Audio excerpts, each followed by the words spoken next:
Assalamualaikum warahmatullahi wabarakatuh, para pemirsa yang dirahmati Allah. Jumpa lagi dengan saya Dr. Panji Aksan dalam acara kesayangan kita, Rehat Ruang Sehat. Sebuah acara yang akan membahas masalah kesehatan yang sedang hangat bersama dengan narasumber yang luar biasa pastinya. Para pemirsa, pertama-tama saya ingin terlebih dahulu menyapa kepada Anda dimanapun Anda berada. Semoga selalu semangat dan tetap sehat serta mendapatkan limpahan rahmat dan karunia dari Allah Subhanahu wa Ta'ala. Tidak lupa, saya juga ingin menyapa kepada segenap pasien dan juga pengunjung yang saat ini berada di lingkungan rumah sakit kita tercinta, Rumah Sakit Islam Sultan Agung Semarang dan juga Banjarbaru. Semoga selalu diberikan kesehatan, diangkat dari segala penyakit sehingga dapat kembali beraktivitas dan berkumpul bersama dengan keluarga tercinta pastinya. Para pemirsa, pernahkah Anda atau mungkin keluarga Anda mengalami gejala batuk yang tak kunjung sembuh ya? Mungkin sudah minum obat bermacam-macam tapi tidak sembuh-sembuh, terutama bila lebih dari 2 minggu, apalagi bila disertai dengan gejala penurunan berat badan. Nah, ini patut waspada karena bisa jadi merupakan tanda ataupun gejala dari tuberkulosis atau TBC.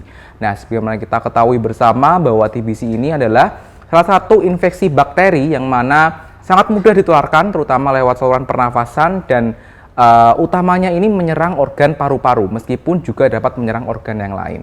Dan memang saat ini di Indonesia kasus TBC atau TB ini masih cukup banyak ya, sehingga ini menjadi salah satu concern kita bersama pastinya. Dan pada hari ini bertepatan untuk memperingati Hari TB Sedunia atau World Tuberculosis Day yang kita peringati setiap tanggal 24 Maret. Nah, ini kita akan bersama-sama membahas materi ataupun topik mengenai tuberkulosis pastinya ya. Jadi tema kita pada hari ini adalah batuk tak kunjung sembuh, waspada tuberkulosis. Dan untuk membahas tema kita pada hari ini sudah hadir di tengah-tengah kita narasumber yang sangat luar biasa, yaitu beliau Dr. Diah Turunsih, spesialis paru. Assalamualaikum Dr. Diah. Waalaikumsalam Dr. Panji. Terima kasih Dok sudah meluangkan waktunya pada hari ini. Bagaimana kabarnya hari ini Dok? Alhamdulillah, baik, tetap semangat. Alhamdulillah, tetap semangat, tetap terus semangat ya Dok ya. Apalagi hari ini kita memperingati Hari TB Sedunia nih Dok ya. Betul. Yang kita peringati setiap tanggal 24 Maret ya Dok ya.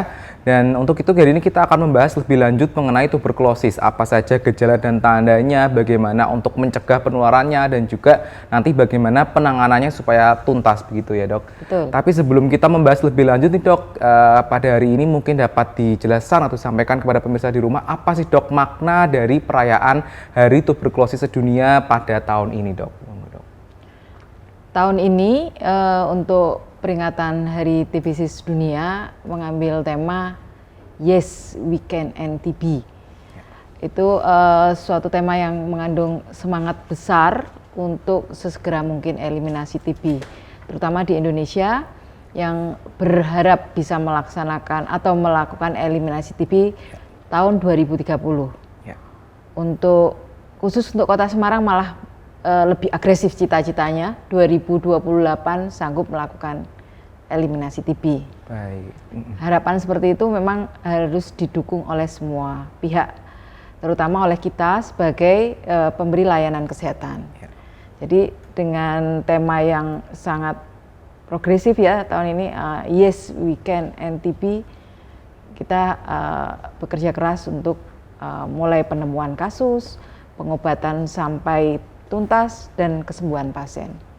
Baik, jadi harapan kita bersama ya, semoga di tahun-tahun mendatang Indonesia bisa bebas TB seperti negara-negara maju yang lain ya Dok ya. Ya. Kita tahu bahwa di sebagian besar negara maju ini sudah tidak ada bahkan 0 kasus TB, tapi ternyata di Indonesia, bagaimana nih Dok kondisinya, prevalensinya di Indonesia Dok?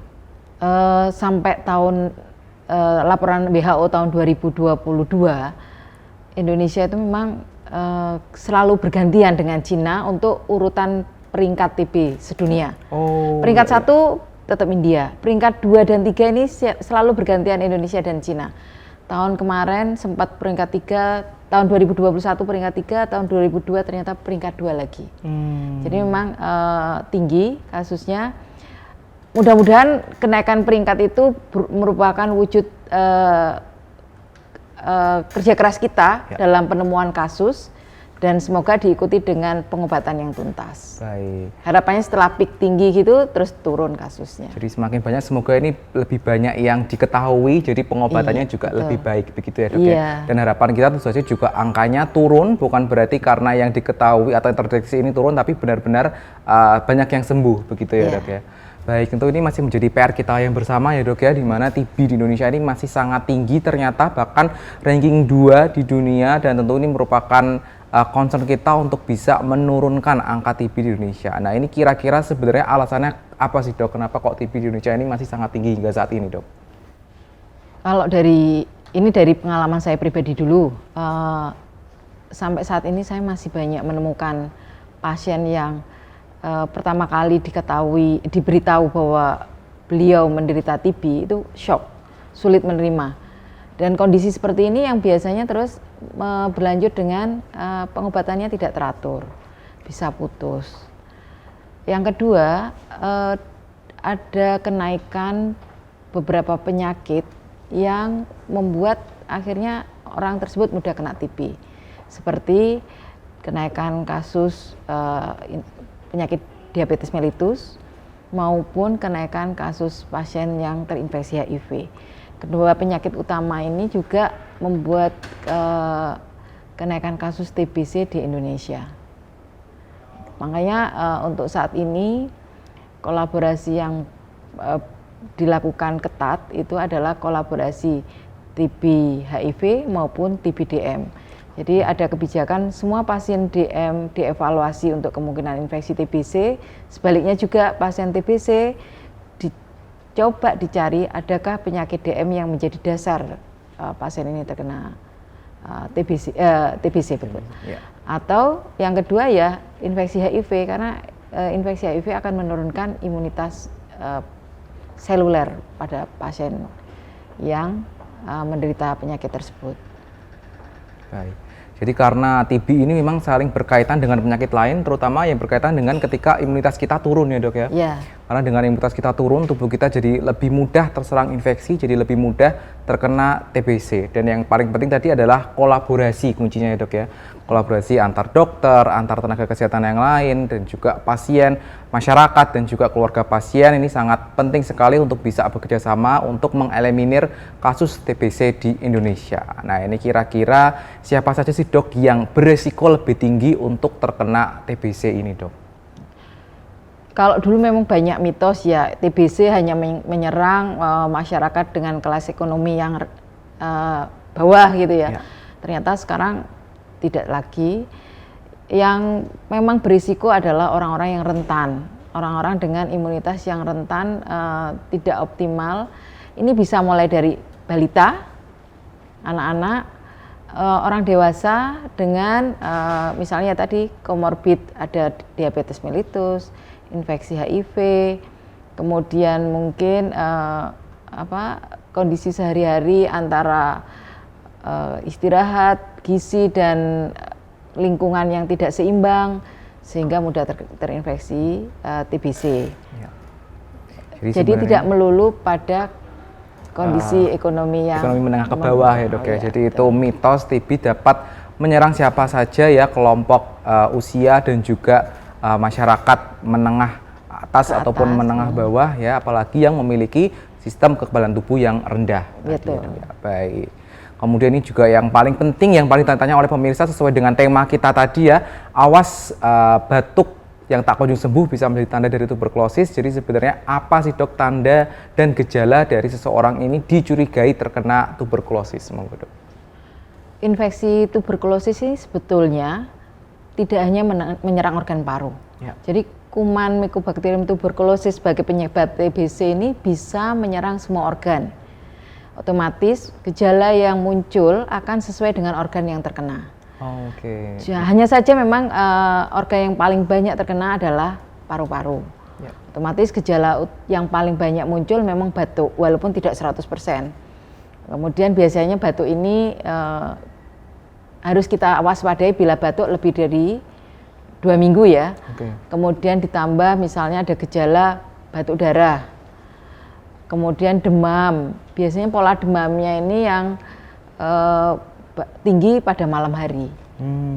Kemudian berat badan menurun yang banyak, misalnya 1 bulan turun 4-5 kilo, memang juga harus jadi perhatian. Lemas, tidak mau makan, itu yang paling banyak muncul. Tetapi bila yang kena infeksi itu di luar organ paru, akan muncul gejala tambahan lain. Ada yang kena tulang belakang misalnya, tiba-tiba kedua kakinya lemas, nggak bisa jalan, jatuh, itu bisa, biasanya kena tulang belakang.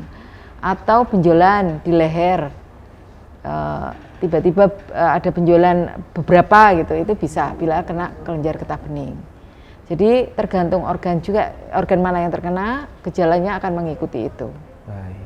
Jadi para pemirsa di rumah yang mengalami gejala-gejala yang disebutkan tadi harus wajib waspada dan bisa segera memeriksakan diri untuk bisa dilakukan pemeriksaan yang lebih lanjut. Nah ini selain menyerang dari orang dewasa, TB ini juga sebenarnya kita ketahui juga sering menyerang anak-anak ya dok ya. Atau mungkin yang pada istilah orang awam mengenal dengan istilah apa? Flek ya dok. Nah ini jadi kira-kira ada nggak sih dok perbedaan gejala antara orang dewasa dan juga anak-anak yang terkena TBC dok? Kalau anak ini kan memang biasanya, apalagi di Indonesia ini vaksinasi BCG itu kan memang diberikan sejak awal kehidupan ya. Biasanya pada anak memang lebih susah untuk membuat diagnosis TBC, apalagi diagnosis pasti. Kalau TBC paru itu pemeriksaan dahak, anak ini susah. Susah untuk berdahak, susah periksa pemeriksaan ada yang kuman di dahak. Makanya penegakan diagnosis TBC pada anak memang harus lebih hati-hati. Tidak hanya berdasarkan ronsen. Ada beberapa nilai atau scoring yang harus dilakukan. Kecuali pada anak ini memang bisa cek dahak, kemudian pemeriksaan dahak tersebut mengandung kuman TBC apa enggak. Kemudian beratnya memang biasanya kebanyakan lebih berat pada dewasa. Mungkin ya itu tadi karena anak sedikit banyak sudah dapat vaksinasi pada awal kehidupannya. Cuma memang harus tetap hati-hati. Biasanya tetap yang menonjol biasanya anak ini tidak bisa gemuk, stunting ya sekarang banyak di ini. Terus sering demam. Kemudian ada benjolan juga biasanya di daerah leher atau selangkangan. Kemudian anak yang tidak aktif juga, itu juga harus jadi perhatian untuk segera mungkin dievaluasi. Apalagi bila anak ini kontak erat atau tinggal dekat dan lama dengan seseorang yang terdiagnosis TBC dengan kuman yang positif. Nah itu dia tadi. Baik dok. Jadi memang pada anak ini ternyata tingkat keparahannya biasanya lebih rendah dibandingkan dengan orang dewasa, justru malah lebih sulit untuk dideteksi. Jadi harus lebih berhati-hati lagi ya bila mengalami gejala-gejala tadi pada anak-anak bisa segera diperiksakan. Nah ini juga sudah disinggung sedikit mengenai pemeriksaan penunjang. Nah ini kira-kira pemeriksaan apa saja sih dok yang dibutuhkan untuk mendiagnosis seseorang terkena tuberkulosis ini dok? Sebetulnya kalau pemeriksaan ini sudah berkembang banyak. Jadi kalau dulu mungkin berapa tahun yang lalu, 10 tahun yang lalu lah, pemeriksaan dahaknya itu masih menggunakan yang namanya mikroskop. Jadi dahak dibuat sapuan gitu ya, di kaca, kemudian dicek. Kalau yang sekarang sangat maju dengan pemeriksaan yang langsung molekul dari DNA dari kuman TBC, namanya tes cepat molekuler. Jadi dahaknya itu dimasukkan ke alat untuk dipastikan ada kuman TBC-nya apa enggak. Dan ini jauh lebih sensitif dibanding dengan pemeriksaan dengan mikroskop karena jumlah kuman yang jauh lebih sedikit sudah bisa terdeteksi. Bila dengan pemeriksaan ini masih kesulitan, misalnya nggak bisa berdahak misalnya, akan ada pemeriksaan tambahan mungkin ronsen dada atau ronsen pada organ yang terkena, USG, jadi pemeriksaan radiologi yang diutamakan. Kemudian juga bisa pemeriksaan namanya serologinya dari darah. Tapi memang ini pilihan yang kesekian setelah 2 pemeriksaan itu. Itu yang akan dilakukan. Mungkin kalau pada anak mungkin ditambah dengan untuk scoring pemeriksaannya yang tuberkulin ya dok? Tuberkulin, tes tuberkulin mantuk itu yang dilakukan pada anak. Pada dewasa pun mungkin sebagian dilakukan itu bila tes serologi tidak memungkinkan. Baik. Jadi yang paling utama tadi adalah pemeriksaan sputum dengan tes cepat molekuler. Dan Ya. ini juga saat ini sudah banyak fasilitas kesehatan yang melayani pemeriksaan tes cepat molekuler. Bahkan di banyak puskesmas juga sudah menyediakan, sudah bisa ya dok ya. Jadi sangat pemerintah Indonesia saat ini sudah mendukung sekali kemudahan untuk pemeriksaan TB supaya lebih banyak yang terdeteksi sehingga juga lebih banyak yang diobati. Seperti itu. Nah, sebagaimana kita ketahui setelah didiagnosis, dokter akan memberikan pengobatan kepada pasien TB dan memang pengobatannya ini harus jangka panjang ya dok. Ya. Paling tidak harus berapa 6 bulan? 6 bulan. Minimal 6 bulan. Nah, ini mungkin juga banyak sekali pasien TB yang mengeluhkan kenapa sih kok pengobatannya itu harus lama, kadang ada rasa bosan ya, kadang ada juga yang menghentikan pengobatan. Nah, ini kira-kira kenapa sih dok kok pengobatan TB ini harus lama sekali dok? Memang semua berdasarkan penelitian ya. Penelitian kenapa TBC ini harus diobati dengan minimal 4 obat yang sensitif. Jadi pada fase awal 2 bulan pertama ini harus ada 4 obat yang sanggup untuk membunuh kuman TBC itu dan bisa diterima oleh pasien. Karena kalau dari penelitian-penelitian dengan pemberian hanya 1 atau 2 dalam jangka pendek, mungkin dalam waktu 1-2 bulan, kuman TBC yang bisa dibunuh oleh 2 obat itu mati, tapi ada sebagian yang nggak bisa. Dan itu tambah kuat yang membuat akhirnya kegagalan pengobatan terjadi. Ini memang sampai saat ini diteliti tidak ada hanya 1 obat yang sanggup membunuh kuman TBC. Memang kumannya ini memang mudah sekali melakukan perubahan atau mutasi ya terhadap satu jenis obat. Jadi kita pun harus hati-hati betul dalam memberikan obat. Jadi memang obatnya harus banyak dan harus jangka panjang supaya kumannya ini benar-benar tuntas ya, benar-benar mati sehingga bisa sembuh, tidak perlu ada pengobatan lagi. Dan memang bila pengobatan ini putus di tengah jalan, mau nggak mau harus diulang dari awal lagi ya dok ya. Iya. Malah justru semakin lama pengobatannya dan bahkan bisa juga mengalami resisten. Dan ini juga yang tentu saja tidak kita inginkan. Nah, kemudian ini kira-kira efeknya apa dok bagi pasien yang menderita TB yang tidak mau diobati atau obatnya ini putus di tengah jalan, kira-kira dampak yang terjadi apa dok? Kalau pengobatan TBC itu memang lebih sulit pada dewasa ya. Pada anak biasanya karena orang tua ini biasanya sudah cukup dekat, bisa membujuk, itu lebih mudah dan dikontrol orang tua sendiri. Kalau pada dewasa, kadang-kadang kalau keluarga atau lingkungan terdekat tidak ada dukungan, mudah sekali dia putus. Makanya yang penting untuk keberhasilan pengobatan memang pertama dukungan dari lingkungan, dukungan dari keluarga terdekat. Itu yang paling penting. Kenapa tiap kontrol pun atau tiap pertemuan dengan tenaga kesehatan, harapannya keluarga ini ada. Kemudian stigma negatif tentang TBC juga harus berhasil dihapuskan. Jangan malu, karena ini penyakit menular tidak diturunkan. Yang selama ini ditakutkan itu dianggap penyakit turunan kan. Karena ini penyakit menular yang tidak diturunkan, bisa disembuhkan dengan pengobatan teratur. Ini dulu yang perlu digarisbawahi. Dan setelah itu memang diupayakan pengobatan ini senyaman mungkin untuk pasien. Jadi tidak bisa terus ini harus ini. Kalau pasiennya memang ada kemungkinan tidak bisa dengan obat paket yang disediakan. Sementara ini kan pemerintah kan memang menyediakan obat yang sifatnya paket, dosisnya sudah tetap gitu. Tapi sebagian memang tidak bisa mentoleransi dengan obat itu. Kita jangan tutup mata kemudian nggak mungkin, yang lain bisa kok kamu nggak bisa misalnya ya. Jadi kita tetap harus mendengarkan kebutuhan pasien, supaya kita bisa memberikan pengobatan yang adekuat dan dengan waktu yang memang sesuai yang dibutuhkan. Itu yang harus diperhatikan betul.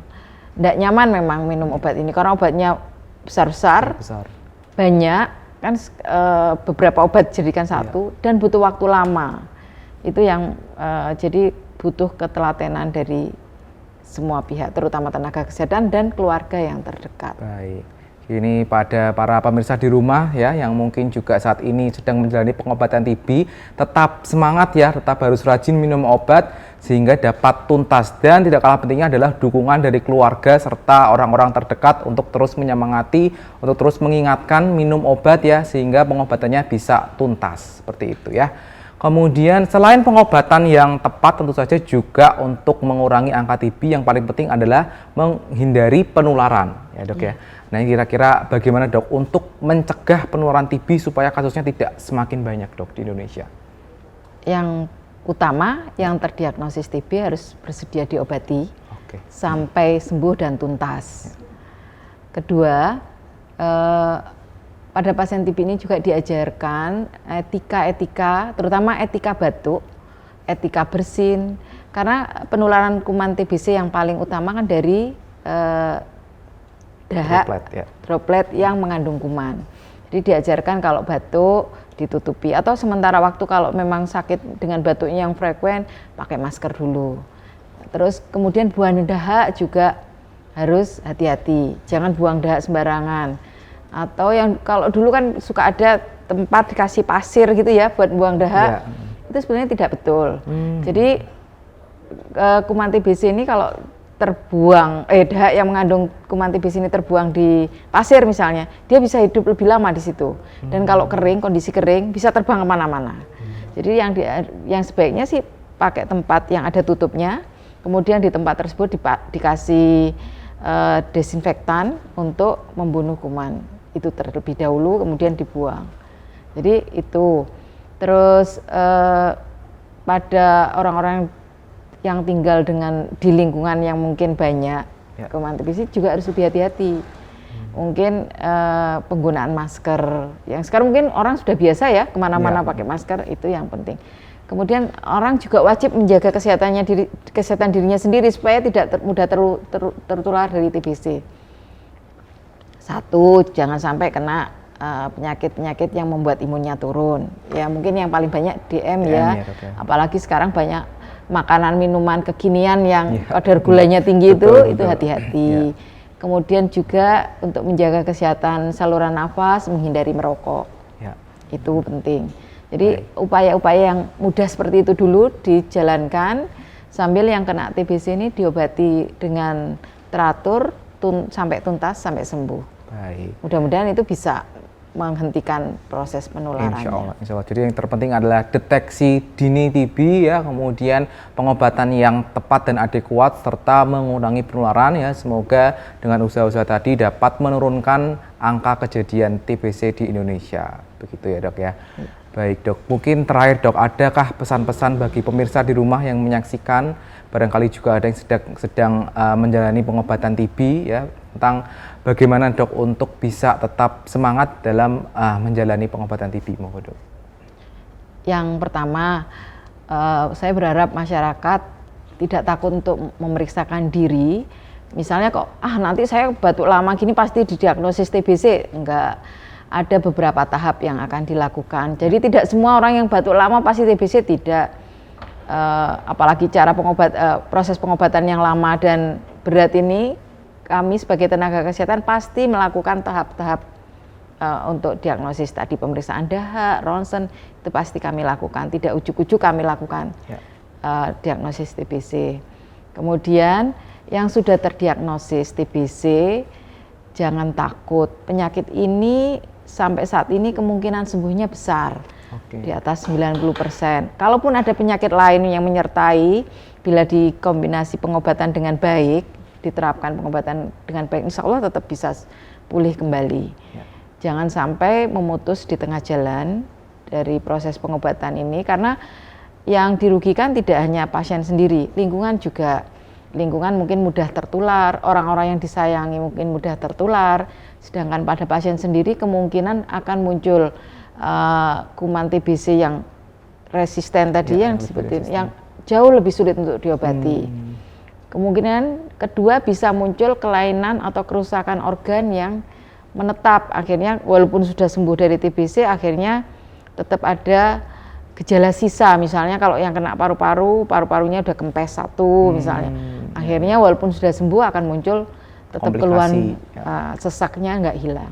gitu ya. Jadi para pemirsa sekalian ya, seperti yang sudah kita bahas tadi, untuk memperingati Hari Tuberkulosis Sedunia ini ya, harapan kita semua ya sesuai dengan target kita di Indonesia pada tahun 2030, insya Allah sudah terbebas dari TB, dan bahkan di Kota Semarang lebih awal lagi ya Dok, tahun 2028 ya Dok ya.